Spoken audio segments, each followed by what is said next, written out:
Hello everybody, welcome back to Newcastle Fans TV. We're outside Ibrox. We've made the trip up north for a change, not down south. Newcastle have been victorious in their pre-season friendly against Rangers by 2-1. This is the last word. Yes, so it's 2 wins out of 2 for Eddie Howe's side in pre-season here with Lee. Me and Lee have made the trip up. Lee's done the match vlog, I've done the match reaction, so make sure you give them a watch. I don't know how we're going to do this. We'll do like a traditional last week because we've got more players to talk about. But the big news, really, obviously, team news is not that important. But there was more first-team players, and in particular, Sandro Tonali started for Newcastle. Callum Wilson started for Newcastle. There was more options off the bench. It was a more of a settled back four. We will talk about the second half of the last word. No Allan Saint-Maximin at all. We will leave that for the second half. But just on that starting 11, it was nice to see a few more familiar names than there was against Gateshead, wasn't it? Yeah, delighted to see Tonali. I didn't think he would start the night. 45 minutes, but it's 45 minutes under his belt, isn't it? So I thought Callum Wilson was really sharp, actually. Really sharp considering it's a pre-season game. So he was really impressive. So was Elliot Anderson. And that's 2 games running now. This is another level up. Full house, which is fantastic for Allan McGregor's testimonial, and obviously that's the bigger thing here tonight is all the money that's getting raised from the stream and the attendance and the merchandise and etc. That's getting donated to a fantastic cause, and that's what it's all about. That's the bigger thing. But obviously, us having Newcastle heads on, yeah, it's great to see more of it, and great to see the stronger bench as well. Yeah, it was a stronger bench, and we'll go into that in the second half. But what was really impressive, I thought, obviously, this is only the second pre-season game. Tougher opponent. Rangers obviously a much better opposition than Gateshead, and that's no disrespect to Gateshead, but it is a different level of opposition. But I thought we kept the ball really well. I thought we were really controlled and composed at the back in particular. And Rangers were chasing for a lot of the first half, and I thought that you could kind of tell the goal was coming, and it was a good finish by Miguel Almiron, but it was just nice build-up play. But it's just nice to see a team like Newcastle now having the ball most of the time, and other teams now chasing us, which we've never really been used to. But it's continuing from last season to the pre-season of this season. I thought we dominated. And yes, I know Rangers had a spell in the second half, but I really thought it was domination in the first half from Newcastle, and that's not even our strongest 11 either. But the goal was a great build-up, great play by Elliot Anderson, I have to say again, and obviously Callum Wilson has his part in the goal as well, and Miggy, great finish, and fantastic 1-0 up, and I think we thoroughly deserved it because Karius really only had a shot which was straight at him, a tame shot. He didn't really have anything to do. No, he didn't. I have to give Kieran Trippier a lot of praise. I thought he was stretched Rangers a lot, and I think we got a lot of joy down that right hand side.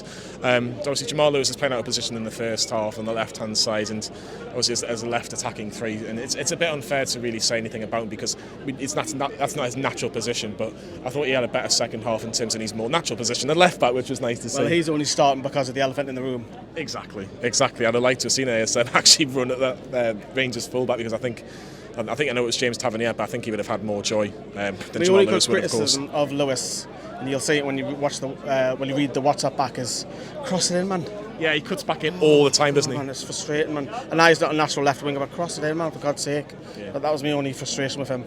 Yeah, I think I have to be honest. I want to ask you about your opinion on the midfield 3 that we saw in the first half: Elliot Anderson, Sean Longstaff, and obviously Sandro Tonali. I thought it worked really well, actually. I know it's obviously against Rangers, but I thought it actually worked really, really well. Yeah, 2 grafters in Tonali and Longstaff, but I think Tonali's got a bit more quality on the ball, hasn't he? Yeah. Didn't see enough of him today, to be honest with him, but you only got given 45 minutes. We'll see more of him in America, no doubt. But it's a good midfield 3. It's options because Willock's still got to come in, Joe Linton's still got to come in. Obviously Bruno would start most weeks, he's only just got back the last few days. But it's options, is what we want, and we want it in every position. Of course, in the second half, obviously there was a lot of changes. We saw the likes of Alexander Isak, Anthony Gordon, Bruno Guimaraes, Dan Burn, just to name a few. Obviously Carl Darlow was in goal as well, so there was obviously a lot of changes, but Rangers did get back into the game, and it wasn't the first time where Bruno got caught on the ball. It was the same player 3 times that actually took the ball off Bruno when he thought he had a bit too much time, and you want them to have those mistakes in pre-season. It's his first game in pre-season. I'm not going to slaughter him too much, but that's where Rangers get their goal. And I actually thought the player that actually scored for Rangers, forget his name, was just all I can remember was number 14. I was saying to Michael off air, I thought he was really, really good for that standard. I've never seen him play before, but I actually thought he was pretty good for them. But yeah, it was a mistake, but a goal anyway. But it doesn't really matter, does it? It doesn't, but I'm going to be negative. Because you know what I like a whinge, because the 3 goals that we've conceded have all been similar goals. You want the mistakes in pre-season, don't you? You do. You want them in pre-season, get it out of the way, but it needs to stop. It has to stop. I know it's 2 games, but that's 3 by Longstaff, Remy Savage and Bruno at night. It's got to stop, because now the level of competition, because we're playing 3 Premier League teams over in the States, it goes up a notch again. It's got to stop, because we can't go into the season, especially if we're a tough running. And that's my negative only about the tonight. But loads of changes. Not, like I say, it's a friendly win, lose, or draw. It's obviously the big thing is charity, of course, and of course getting some minutes under the legs with all the players. Yeah, getting some minutes in the legs, of course, but it was nice to see a few players against some of the youngsters, obviously like Jay Turner-Cook, Harrison Ashby, Murphy as well. It was nice to see the youngsters get a bit more of a chance, and even though Rangers had probably little moments towards the second half, they didn't really test all until right at the end, but Newcastle got the winner a couple of minutes from the end. Alexander Isak with a cross. It was a Harrison Ashby at the far post, was it? It was a good knockback head over the top one. It's a bit slow motion, didn't we? We're like, has it gone over? Has it gone? Because obviously we were all 3 of us were in the gods, which is a bit of a strange one, because we all were thinking that we're near the front, weren't we? But weren't we right at the back of the stand, and had a great view of it. So looping header, probably at that stage of the game it was against the winner play, I feel, because I think the last in that spell where Rangers scored, I thought they were ending the game a little bit better. But look, it's friendly, do you know what I mean? We're great, and it's good for the under-21s, because it's given Eddie Howe a little bit more food for thought. It'll be interesting to see who he takes across in the States. Does he just take a handful of them, because he's almost got a full fit squad, except from long-term Kraft that might not make it. But Willock's back. Obviously, he'll be back next game, so we'll have to see. Yeah, I saw Willock. I saw Pope come up to clap the fans. Obviously, the 8,000 Newcastle fans were absolutely fantastic today. Has to be said, especially towards the end of. I know. It's because, do you know what it is? Fair play to them ultras behind the goal. Yeah. I think they were fantastic. There was only about 150 of them, 200, all pocketed behind the goal, just bouncing, singing, having the scarves out. The rest of the ground was flat. They love a drum though, don't they? It's very European, isn't it? Yeah, it's very European. When I went to Saudi, that's very similar to how they had. There was a small pocket and just battering a drum. But fair play to them, no one else really does that in the Premier League. Yeah. We've got obviously a standing section in the ground now, so we'll see how that goes. But yeah, the bit of Mickey taking at the end there, a bit of banter, giving it back to Rangers because we got the goal. But bigger things tonight, though, isn't there?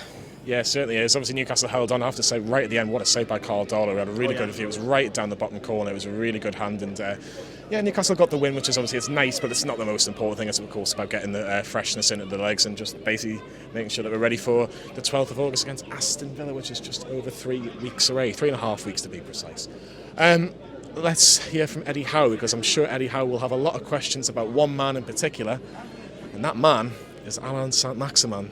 Eddie Howe, can you tell us all the latest information, please? So Alan's in early discussions with a potential move away from Newcastle, so that's why he wasn't here today, and it's doubtful he'll join us in America. Financial fair play is sort of a new dynamic in my job, which has really come to the fore probably after my first window here, where we knew it was going to impact us. Now, player trading is a key part of financial fair play. You can't really hit it and come under it if you don't trade. So we're sort of forced to trade a player. Maxi looks like the player that's generated the interest. If he does leave, he'd go with we'd leave or lose him with a very heavy heart, because he's someone we've loved working with. We know he's a difference maker. We've really had a good, strong working relationship together, and it'll be sad if he does leave. No, I don't think Maxi necessarily wants to leave. I think it's one of those decisions. He's probably in a very similar position that the club is, where he may feel it's the right time for him to move. He's been at Newcastle for a period of time, and it's very difficult for me to speak for him, but just trying to give you a glimpse into the situation. No, he's not asked to leave. There's been no issue between any of us, coaches, managers, the club, and Maxi. We all love him, but it's just a reality really of how football is these days. You have to play a trade. We are back. We are back, as he loves me when I say that. It's your catchphrase. What's Sam's catchphrase is, I digress, isn't it? Join me! Anyway. I can't be. You know, Anne Phillips is watching this right now, loving it, giggling away. My guy! Big shout out to John Sinclair, who's here tonight. Yeah, definitely. John would have liked that. Adam P as well. Adam P, good shout out. Me and Johnny were on his channel a couple of days, so good shout. Yeah, good to see a few of the YouTubers up here. Yeah, it was. It really was. Yeah, let's talk about Allan Saint-Maximin. It was the elephant in the room, which you quite rightly mentioned in the first half of the last word. Has he played his last game for Newcastle United? Because reports are circulating and everybody's commenting on it, especially the likes of Keith Downeys of the world, are basically saying that Newcastle have received some sort of offer from a Saudi club and Newcastle United would like to do the deal. In terms of an actual fee, there hasn't really been much confirmed in that, but again, if you're looking at what Harvey Barnes is potentially worth, it's around about £35 to £40 million, so I'm assuming that's what we've accepted for Allan Saint-Maximin. Before we talk about Harvey Barnes, in terms of Allan Saint-Maximin, is it the right decision to let him go?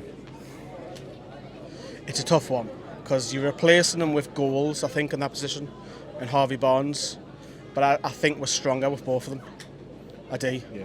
Because who do you replace Harvey Barnes with if someone goes down? Gordon looked bright, to be fair, tonight. See the left winger. He was fresh, really. I'd like to see both of them personally, but if we can't because of the fair play, and I was raging on the way up when you was on the WhatsApp, and I was get my car to read the WhatsApp, and I was like, nah, I'm going to call them out, I'm going to call these ITKs out, because I was not happy on the way up. I was, nah. And then obviously I seen Craig Hope tweet it, and you mentioned Keith as well. I was like, Andy's not involved tonight. That's a mic drop like that. Is it the right decision? If I just gone on the tangent. Yeah. I didn't want him to leave. I think it's fair enough that you've gone on a tangent, because I think it's going to split opinion. But is it the right? Ultimately, have the club made the right decision? If they think that Harvey Barnes is a better player, I'll back Eddie Howe. So yes, it will be. If that's the replacement, because Harvey Barnes, you look at his last 3 seasons and you go against Allan Saint-Maximin, Harvey Barnes gets you goals. Saint-Maximin can do your counter-attacks and flicks and tricks, and he loves the tune. He absolutely loves the tune, and he's done loads of stuff for charity as well. But it's a sad one if it does happen. I think. But the thing is, we're moving on, and there'll be players in the next 18 months and next 2 years where we'll have to say goodbye at the likes of Dan Burn, because he's aging. You'll have to say, even right now, Carl Darlow, it's one of them. It's eventually players will have to go, because we're going from one level to we're just climbing that ladder, and it's a shame. It's a bit like Man City lost, some of their players like Didi Hamann and Stephen Island was great for them, and it was shocking for us. But Richard Dunn, Craig Bellamy, they went up a notch, didn't they? But we're in that now, and it's a shame, but we have to move on. I think the difference is I've made my point pretty clear on yesterday's video, so just give that a watch if you want to hear my thoughts on Allan Saint-Maximin potentially leaving the football clubs, because there was murmurs, and I just thought I had to say something about it yesterday. But what I said in a tweet was, football is ruthless, and this sort of football is extremely ruthless. Now, and I said this the other day to you on the last word, the club have ultimately made the decision that they think Allan Saint-Maximin should not be in a Newcastle shirt, because If we might not go yet, though. What if he says no? Because I've been so Riyadh. difficult. What can you do? The thing is, though, there's not much to do. There might not be much to do. And that's a building city, and it's growing and all that. But when I was out there, except from the tourist stuff, I think the problem is, so at the minute money talks, and Saudis have a lot of money,